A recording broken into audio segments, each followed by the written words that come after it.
here. And I can see the picture is white, but white is not always white. I can see purples, I can see blues, I can see maybe a little bit of pink here in the highlight. So that's what I'm going to be looking for when I'm color swatching.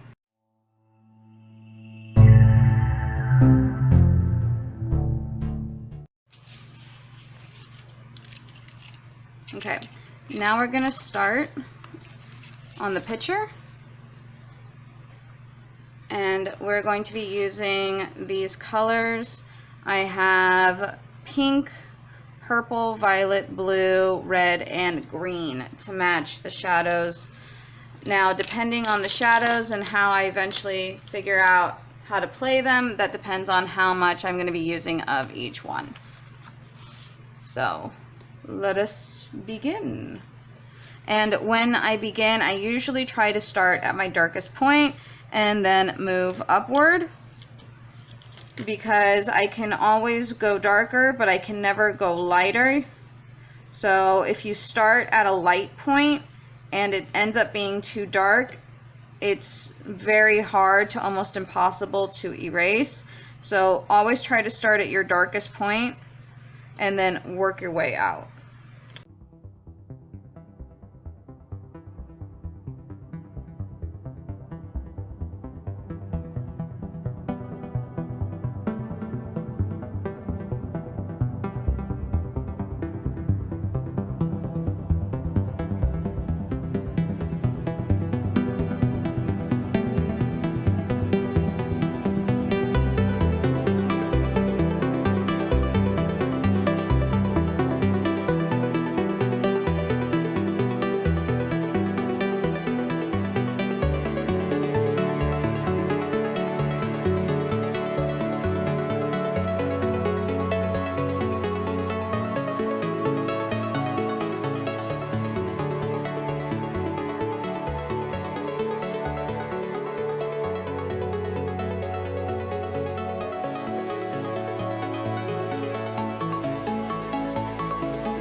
And there we go so far. It's a little bit more pink than I wanted up in this area, but so far so good, not too bad. Now we just have to go in and do down here the background and the little whatchamacallits, the vines that are holding everything together for the grapes.